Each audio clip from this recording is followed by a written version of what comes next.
हस्तपुर हुक्म, ये सेवक हाजिर है। अरे खैरियत तो है, जो ऐसे जल्दी का पैगाम लाया है। महाराज, वैसे तो सब खैरियत ही है, मगर आपको जल्दी बुलाया है। पिताजी तो राजी है। हाँ महाराज, आपको जल्दी बुलाया है। माताजी तो प्रसन्न है। हाँ महाराज, आपको जल्दी बुलाया है। भाई रामचंद्र जी व लक्ष्मण जी तो खुश है ना? हाँ जी महाराज, आपको जल्दी बुलाया है। अरे तू आदमी है या कोई बला? जो बात पूछता हूँ उसका तू जवाब नहीं देता। हाँ महाराज, आपको जल्दी बुलाया है कि महारानी रट रहा है? हाँ महाराज, कह तो रहा हूँ कि आपको जल्दी बुलाया है। तू सीधी तरफ बात कर। हाँ महाराज, पूछो, क्या पूछते हो? अरे मैं पूछता हूँ, पिताजी, माताजी व भ्राताजी सब राजी खुशी हैं?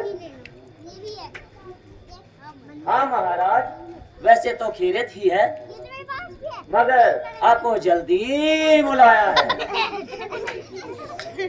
अरे जल्दी तो बुलाया है, मगर कोई वजह? हाँ महाराज, मैं भी तो यही कहता हूँ कि आपको जल्दी बुलाया है। भ्राता जी, इस भैंस मुसाफे को छोड़ो और जल्दी ही अयोध्या की तैयारी करो। हाँ महाराज, मैं भी तो बस यही कहता हूँ कि आपको जल्दी बुलाया है। अच्छा, जरा चुप रहे, ज्यादा बकवास ना कर। ना महाराज, इससे ज्यादा अगर एक भी लफ्ज कहूँ तो बेशक गर्दन उड़ा देना।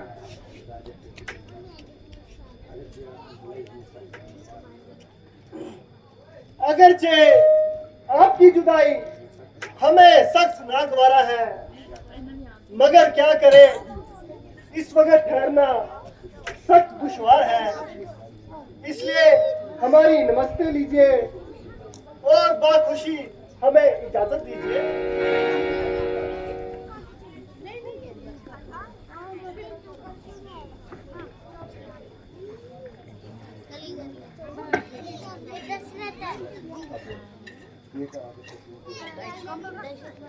बेटा, अगर से तुमको एक पल के लिए भी नजरों से दूर नहीं कर सकता, मगर इस वक्त मजबूर नहीं कर सकता। जाते ही खैरियत की खबर पहुंचाना और ज्यादा इंतजार ना दिखाना।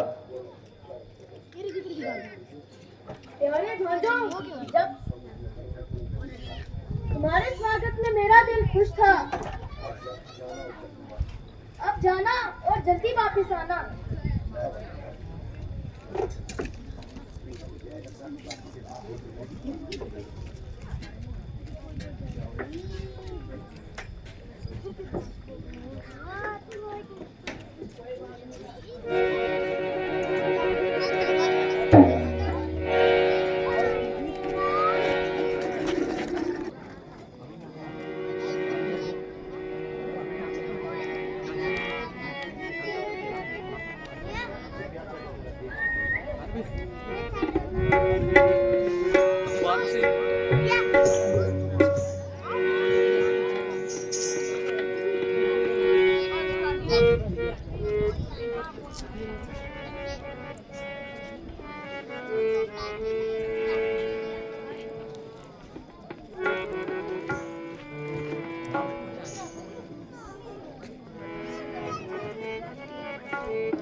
अयोध्या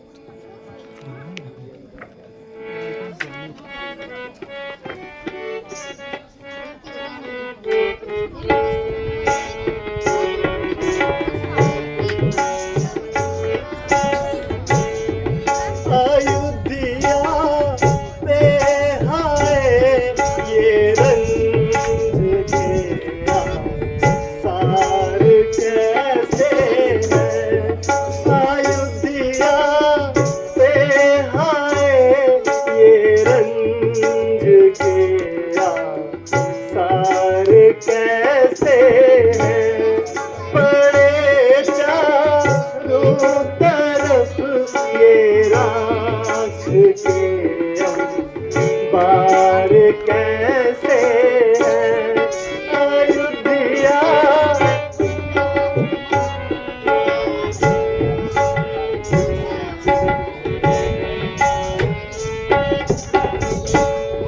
शाही महलों पे चीले आज क्यों मंडरा रही इतनी। शाही महलों पे चीले आज क्यों मंडरा रही इतनी। सभी छोटे बड़े ये रंज पर सार कैसे है। अयोध्या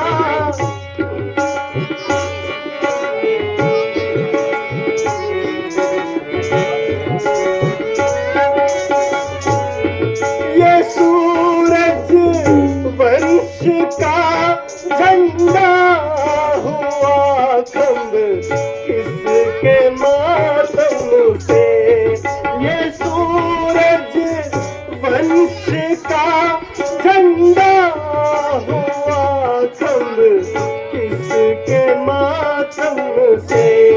नहीं कुछ समझ में आता, नहीं कुछ समझ में आता। ये बदला दूर कैसे है। अयोध्या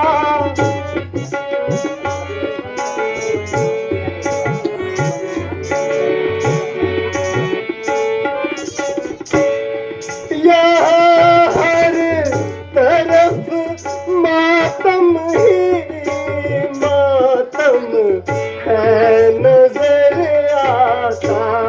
यहाँ हर तरफ मातम ही मातम है नजर आता।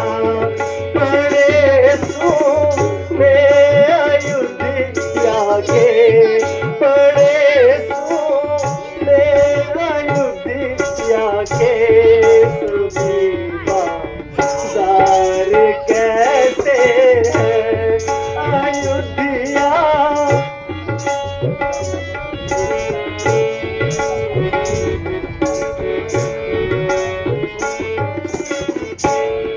जहाँ हर वक्त मेले की तरह झूम रहता था।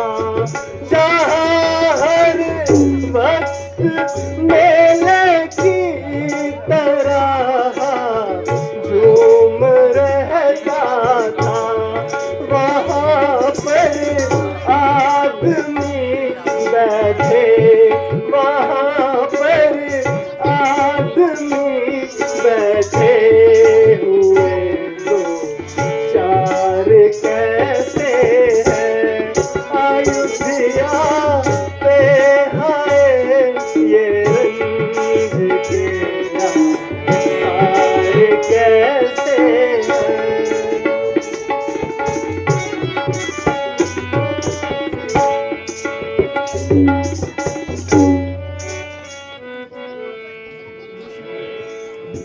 है अयोध्या की हालत ऐसी अबतर क्यों। तमाम गली कूचे सुनसान पड़े हैं और सारे बाजार बिल्कुल वीरान पड़े हैं। शाही महलों पर आज चीलें क्यों मंडरा रही हैं? ये बदशगुनियत किसी खास हिस्से का पता बता रही है। नामालूम आज किसका मातम हो गया और ये सूरजवंश का झंडा भी खम हो गया। अयोध्या के तमाम बाजार उजाड़ पड़े हैं और जिधर देखो राख के अंबार पड़े हैं। यही अयोध्या जहां पर हर वक्त कांधे से कांधा छिलता था और हर एक आने जाने वाले को बड़ी मुश्किल से रास्ता मिलता था। यहाँ न सिर्फ कोई आता जाता दिखाई देता है, वरना कोई बोलता भी सुनाई नहीं देता। बेशक आसार तो यहाँ के खराब नजर आ रहे हैं। आप जल्दी से पिताजी के दीवान खाने की तरफ प्रस्थान करें।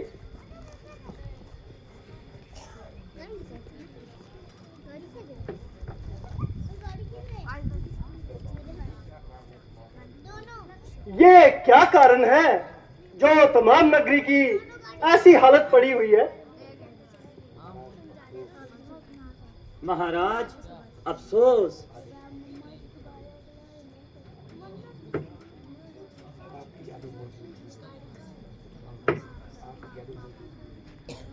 आपकी अदम मौजूदगी में सब काम बिगाड़ दिया और इस हरी भरी लंका को उजाड़ दिया।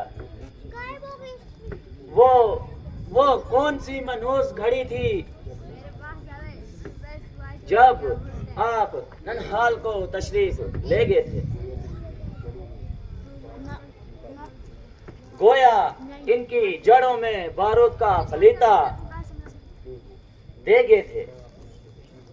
ना आप यहाँ से तशरीफ ले जाते, ना अयोध्या पर मुसीबत के दिन आते। आखिर कोई सबब भी बतलाएगा? महलों में तशरीफ ले जाइए, वहां का हाल मालूम हो जाएगा।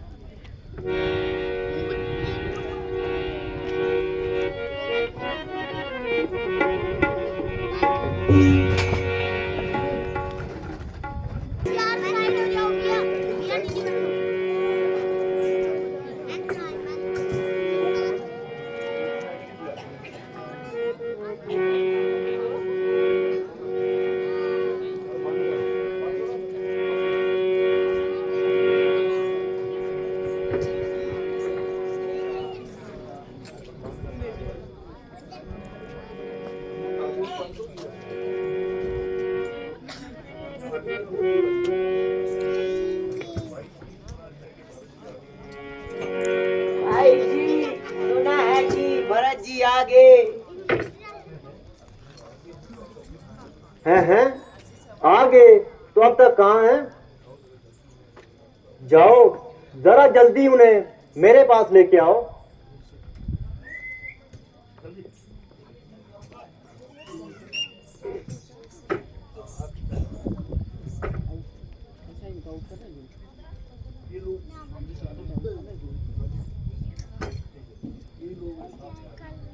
ये लो, सामने आ रहे हैं।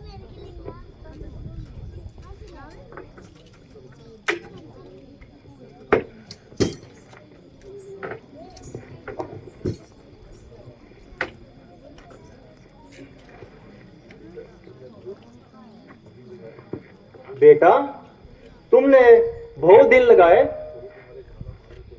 कहो, तुम्हारे नाना मामू तो राजी हैं? हाँ माता जी, सब तरह से कुशल व मंगल है, पर मुझको अभी तक पिताजी के दर्शन नहीं हुए। वो कहाँ है? बेटा, जरा तहमील करो, सफर की थकान उतारो, धीरे धीरे सब मालूम हो जाएगा। मेरी थकान पिताजी के दर्शन पूरे करते ही दूर हो जाएगी। पहले कुछ थोड़ा खा पी लो, फिर धीरे धीरे सब बताती हूँ। मैं पूछता हूँ पिताजी कहाँ हैं? आप कहती हैं धीरे धीरे सब मालूम हो जाएगा। आखिर ये मामला क्या है माताजी?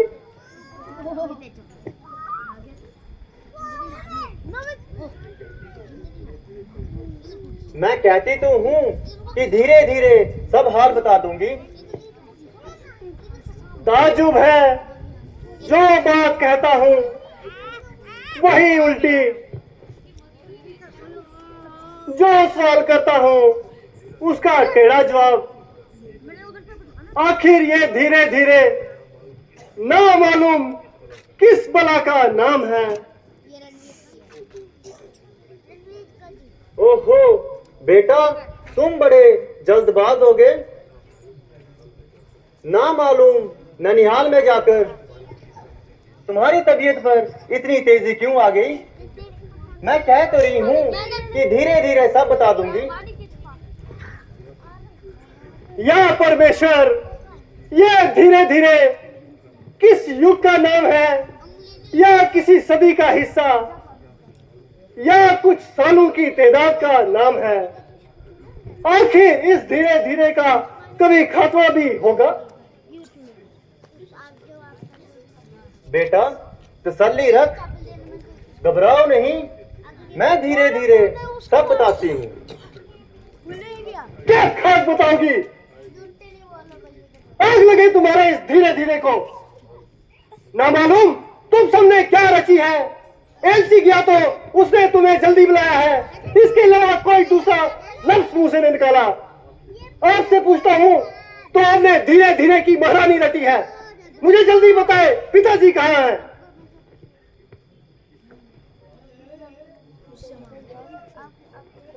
तुम तो खामखा बाहर चढ़ गया। मैं कह तो रही हूँ कि धीरे धीरे सब बताती हूँ। फिर वही धीरे धीरे की महारानी। माताजी, अगर अब की दफा आपने ये लफ्ज मुंह से निकाला तो मैं फौरन अपना तेही हला कर दूंगा। जल्दी बताओ पिताजी कहाँ हैं? बेटा अफसोस कि तुम्हारे पिताजी स्वर्ग सिधार गए।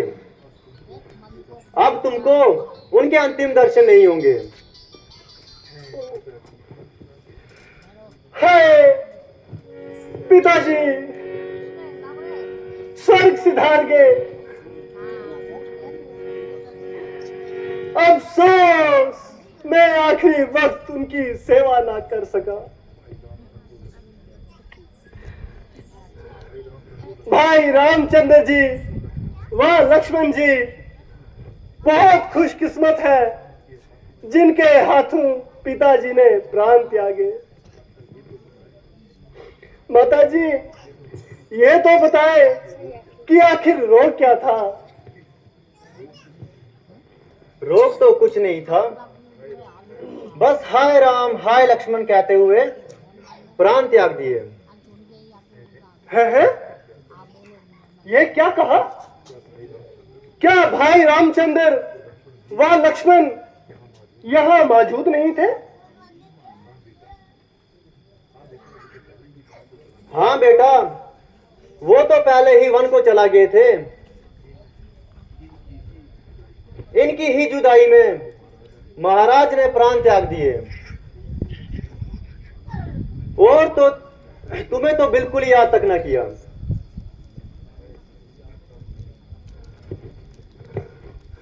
है ऐसा गजब कि 4 बेटों के होते हुए आखिरी वक्त में एक भी उनके पास नहीं।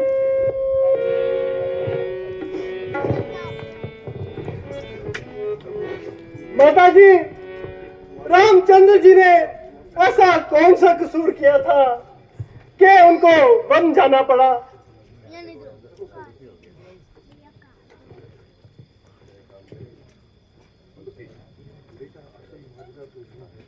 बेटा असल माजरा तो यूं है कि महाराज ने रामचंद्र को राज तिलक देने की तैयारी की थी। भला हो बेचारी मंत्रा का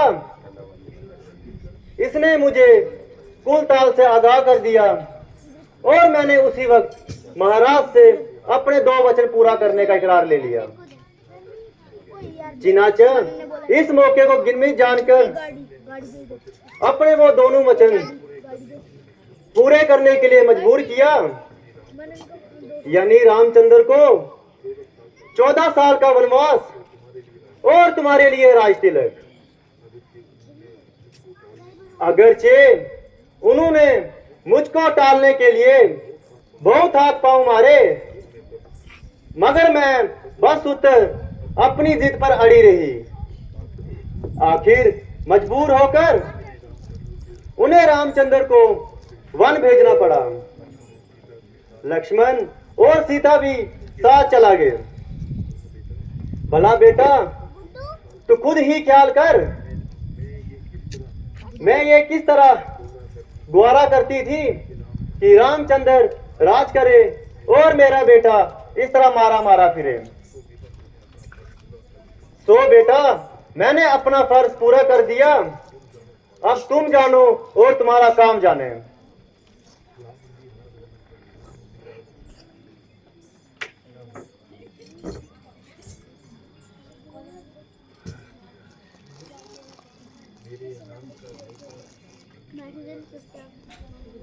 मेरे इनाम का मौका अभी आया है, देखती हूँ क्या होगा आगे।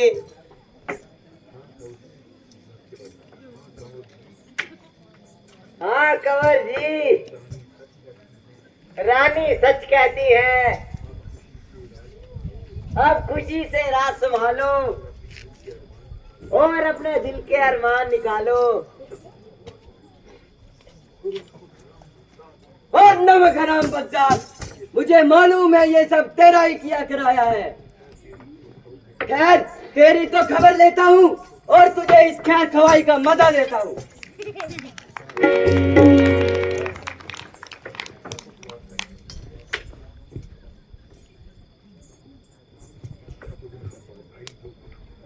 भाई जो कुछ होना था सो हो लिया, और हमने अपनी किस्मत को रोना था सो रो लिया। अब तबीयत टिकाओ और औरत पे हाथ उठाकर अपने कुल पे दाग मत लगाओ। ओ हरामजादी चुड़ैल, जल्दी यहाँ से काफुर हो जा और मेरी नजरों से दूर हो जा।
किसके सब्र हमको चल दिए पिताजी हमको चल दिए पिताजी हमको कौन लेगा खबर अब हमारी कौन लेगा खबर अब हमारी हाय हाय फूटी है किस्मत हमारी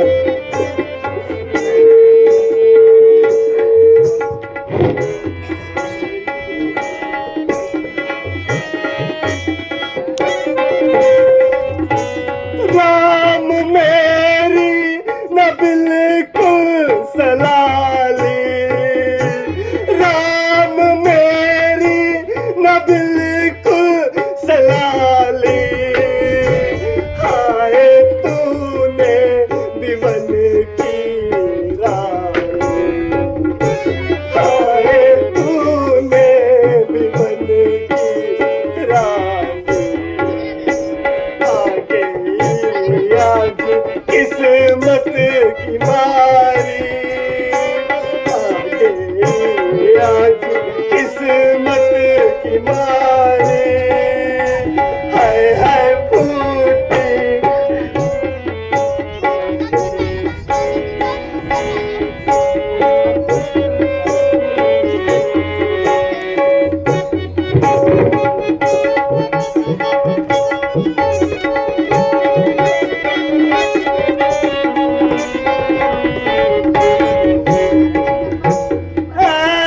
ईश्वर हमें भी उठा ले ईश्वर हमें भी उठा ले पिता पास अपने बुला ले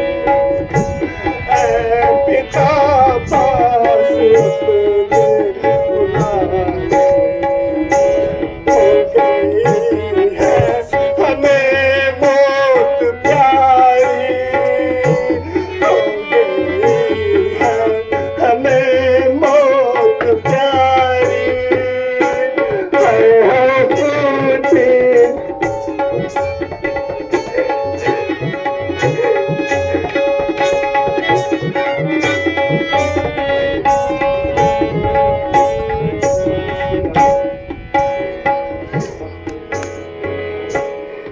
बस मेरे लाल अब ज्यादा ना रो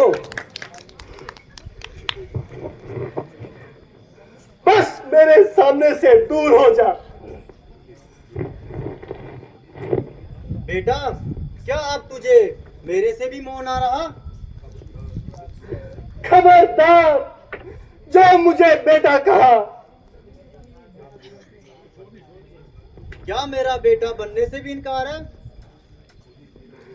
मुझे मुझे तेरा बेटा कहलाने से सख्त नागवार है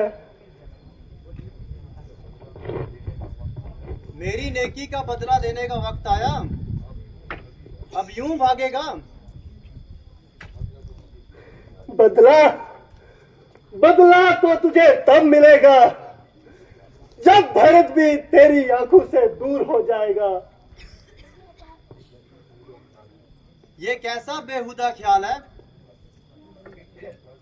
ताकि ताकि तुझे मालूम हो पड़े कि माता कौशल्या के दिल पर क्या गुजर रही है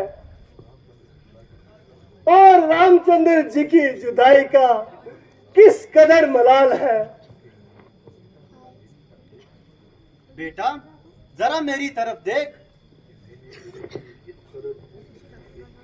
कि मैंने तेरे लिए किस कदर खून पसीना एक किया है ओ डाइन मैं तुझे एक दफा कह चुका कि मुझे बेटा कहकर कलंक ना लगा तो फिर बार बार क्यों मेरी छाती जला रही है और खामखा जहर आलूदा तीर मेरे सीने पर मार रही है बेरहम पिताजी के प्राण लिए, धर्म की मुजस्सम मूर्त भाई रामचंद्र जी को बेगुनाह वनवास दिलाया। सीता सीता जैसी सतवंती और पतिव्रता बहुत से सब सुख नष्ट किए।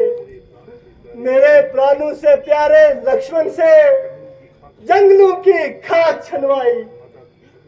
माता कौशल्या व सुमित्रा के कलेजों को छलने किया। तमाम अयोध्या बर्बाद कर दी। रघुवंश का चिराग गुल कर दिया।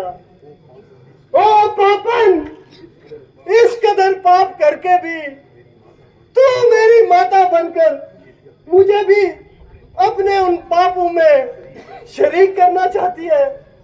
मगर मगर मुझ में इतनी शक्ति नहीं कि ये सब कुछ भोग सकूं। बल्कि ख्याल करने से भी मेरी रूह कांप जाती है।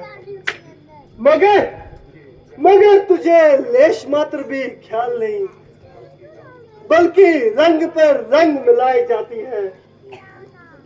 ओ जालिम, अगरचे मेरा दिल पाक है, मगर दुनिया के मुंह कौन बंद करेगा?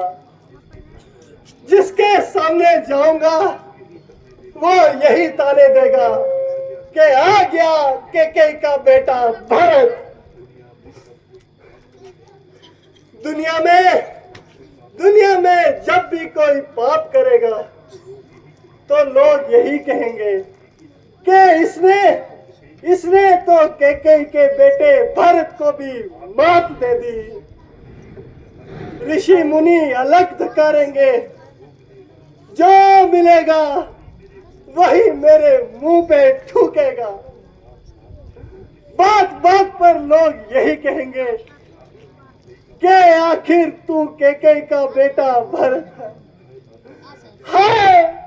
हाय माता कौशल्या को भी मेरे निश्चय होगा कि ये सब भरत का ही किया कराया है। हाय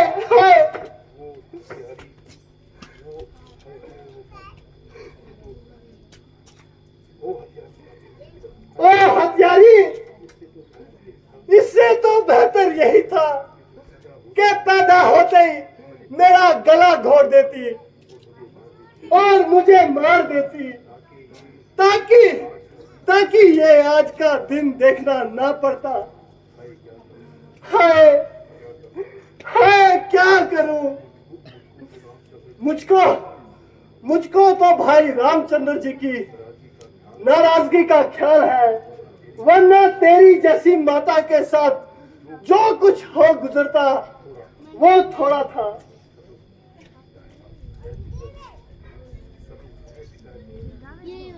हाय पिताजी,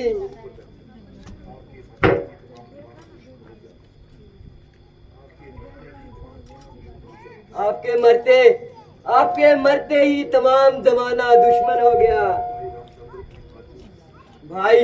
भाई रामचंद्र जी भी मौजूदगी नहीं। अब कौन है जो हमारी धीर बंधाएगा? प्यारे अजीज, तुम्हारे लिए तो रामचंद्र मैं मौजूद हूँ। तू क्यों रोता है? रामचंद्र नहीं है तो मेरे लिए नहीं है। तुम क्यों रोते हो? उठो भाई, सब्र करो। चलो उस बेचारी मुसीबत की मारी माता कौशल्या व सुमित्रा जी की खबर लेते हैं।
अरे ये कौन है?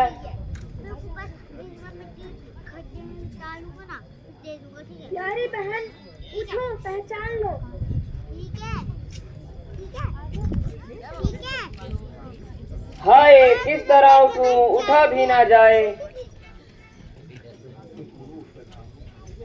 जरा आंखें खोलो और पहचान लो।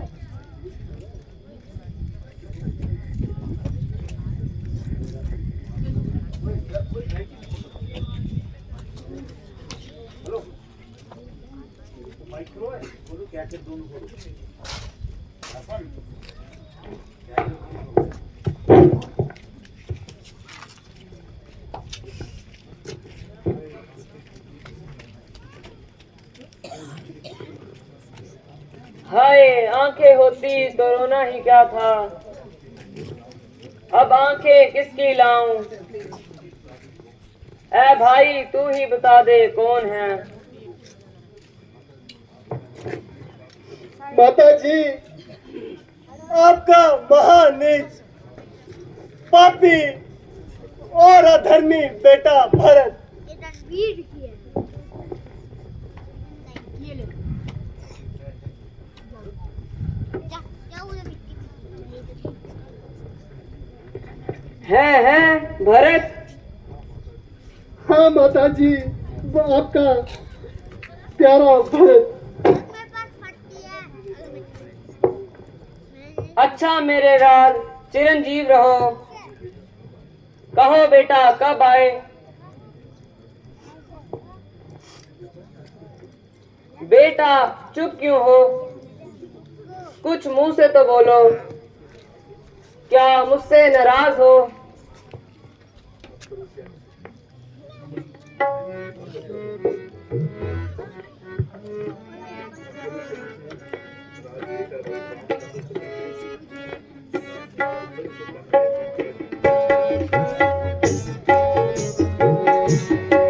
अब करो चैन से राज बेटा भरत, रामचंद्र को वन में पहुंचा ही दिया।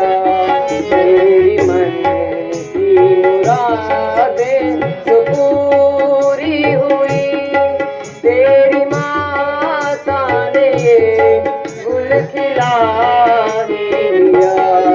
अब करो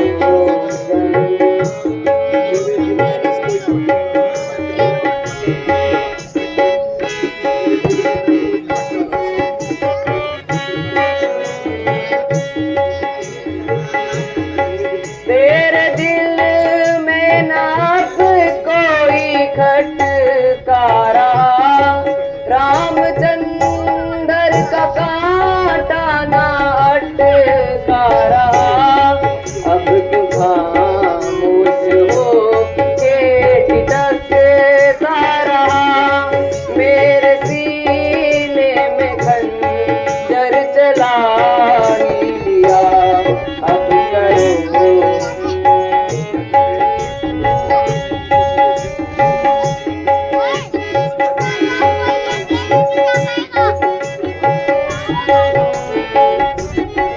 यदि मेरी ही सूरत सुहाती नहीं, तो मुझे खुद जिंदगी भाती नहीं। क्या करूं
हस्ब मंशा कम हो गई। और अयोध्या का कुल राज तेरे नाम हो गया। जो कुछ तू चाहता था वो तुझे मिल गया। ओ रामचंद्र का कांटा तेरे दिल से निकल गया। कहो अब किस बात का विचार है? अब तो तू ही अयोध्या का मालिक व मुख्तियार है। हाँ, अगर मेरी सूरत नहीं सुहाती तो मुझे जिंदगी खुद ही नहीं भाती। मगर क्या करूं, ये बेशरम जान भी नहीं निकलती।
माता जी, ना मालूम भरत से ऐसा कौन सा खोटा पाप हो गया जो आप जैसी सुशील और धर्मात्मा माता को मेरी निस्बत ऐसा भरम हो गया। माता जी, मुझको आपके चरणों की सौगंध है माता जी, जो मुझसे कभी इस किस्म का जिक्र भी हुआ हो या मेरे जुबान से ऐसे कमीने ख्यालात का इजहार हुआ हो, अगर मुझको इस साजिश का पता तक भी होता तो भी कसूरवार हूँ और इस पाप के बदले जिंदा जल मरने को तैयार हूँ। माता जी, क्या आपको विश्वास है कि मैं भाई रामचंद्र जी को वनवास दिलाऊं और खुद अयोध्या में बैठकर ऐश उड़ाऊं? हाय हाय माता जी, हाय, आपको कैसे यकीन दिलाऊं?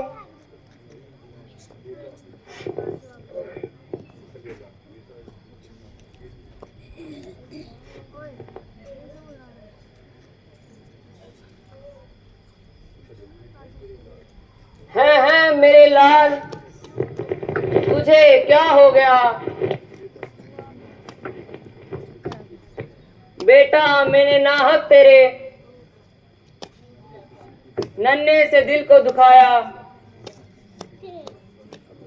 और अपनी बेवकूफी से तेरी जान को इस कदर सदमा पहुंचाया। भरत, भरत, उठो बेटा, अब तो बहुत हो चुकी।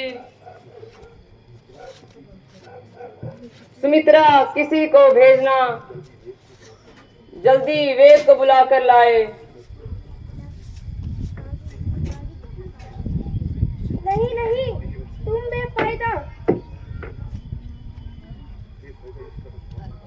बेफायदा इस कदर गम खा रही हो और खामखा दूसरों के हौसले भी कम कर रही हो।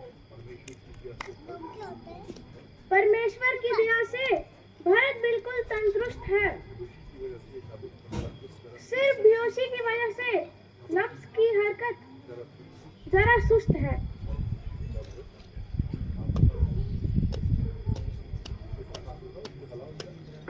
बेटा भरत, उठो, क्षत्रिय होकर ऐसे बुस्त जी।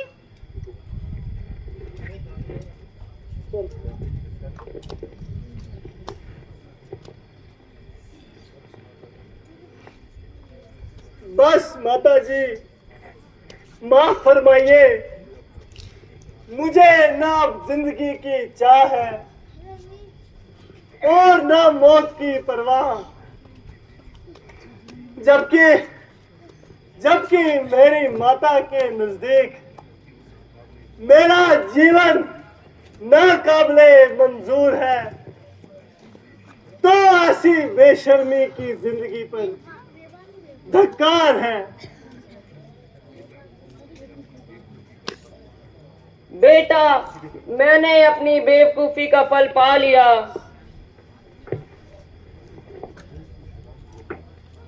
और बहुत रंज उठा लिया। परमेश्वर के वास्ते जरा अपनी तबीयत को संभालो और इन भयानक ख्यालों को दिल से निकालो।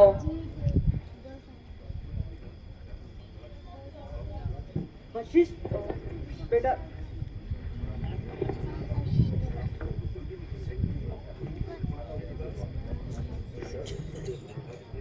बेटा, महाराज के अंत्येष्टि संस्कार को कराना चाहिए।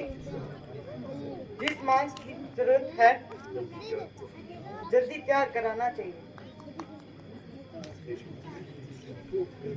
गुरुजी, अफसोस है कि आपकी मौजूदगी में ऐसे ऐसे अत्याचार होते रहे, मगर ना मालूम आप किस गहरी नींद में सोते रहे।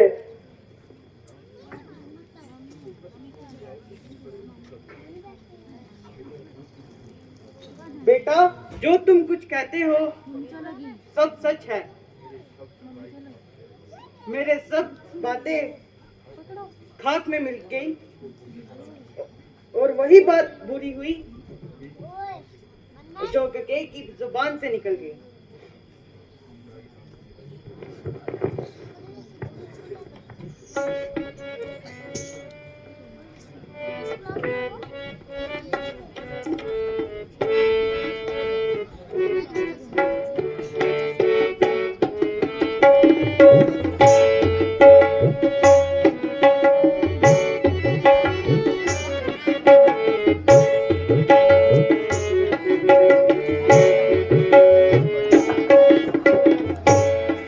जुदाई राम की हरगिज जुदाई राम की हरगिज गवारा कर नहीं सकता बिना रघुबीर के परवर, बिना रघुबीर के परवर किनारा कर नहीं सकता जुदाई।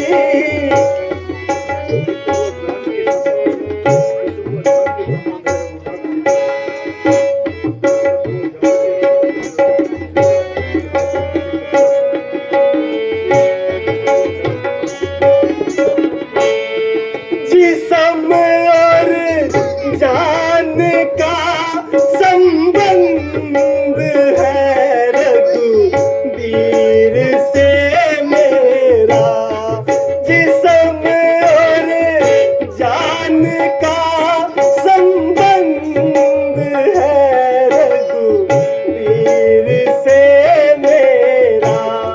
किसी हालत में मैं उनसे, किसी हालत में मैं उनसे किनारा कर नहीं सकता जुदाई।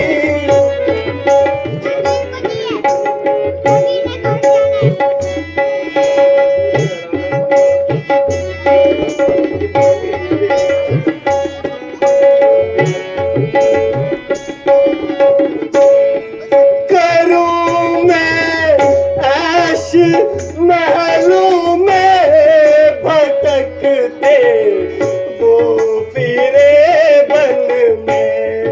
करूं मैं ऐश महलों में भटकते वो फिरे बन में।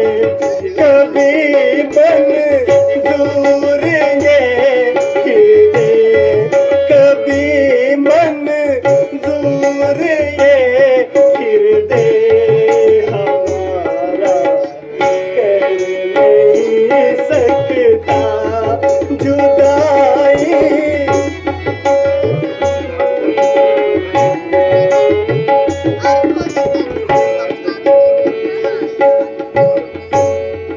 कसम है राज गद्दी पर कदम रखना मुझे माता। कसम है राज गद्दी पर कदम रखना मुझे माता। किसी हालत में मैं उनसे, किसी हालत में मैं उनसे किनारा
पा रही हैं और मुझको क्यों पापों के घड़े में गिरा रही हैं। मैं किसी हालत में भी आपका हुक्म मंजूर नहीं कर सकता और कोई शख्स मुझको इस पाप के घड़े में डालने के लिए मजबूर नहीं कर सकता।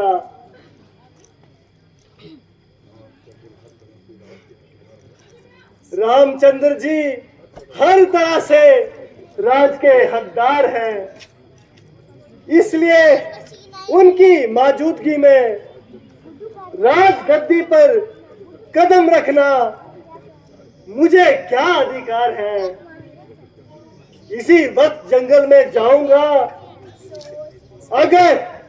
अगर वो मेरे कहने से वापस आ गए तो बेहतर, वरना 14 साल तक मैं भी आपको अपना मुंह न दिखाऊंगा, ताकि कैकेयी को भी दस्त बदला मिल जाए, जबकि उसका बेटा भी उसकी आंखों के सामने से जंगल की ओर निकल जाएगा,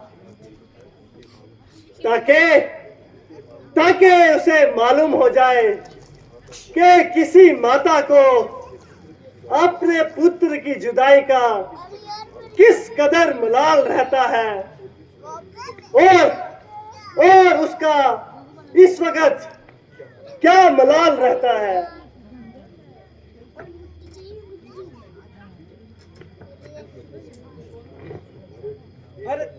भरत जी, बेशक आपका विचार तो अति उत्तम है। तो रामचंद्र जी से आपका कौन ज्यादा मित्र है? इनका युग आपके लिए कोई थोड़ा दुख दायक नहीं, परंतु उनका वापिस आना महा कठिन है और ये आपको और आपका व्रत है। अगर वो मानने वाले होते तो हमसे बेहतर मना लेते। गुरुजी, अगर रामचंद्र जी के निस्बत आपका ऐसा क्यास है तो समझ लीजिए कि भरत को भी 14 साल का वनवास है।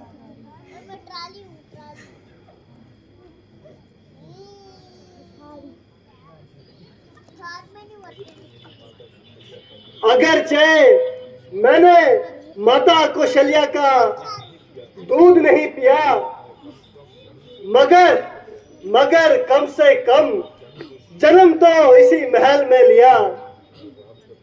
अगर रामचंद्र जी अपने धर्म पालन करने के लिए इस कदर साबित कनाई है तो भरत भी उनका ही भाई है।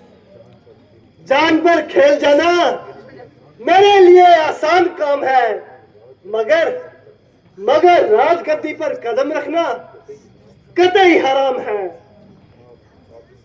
आप महक बातों में नाहक देर न कीजिए और मुझे जल्दी जाने की इजाजत दीजिए।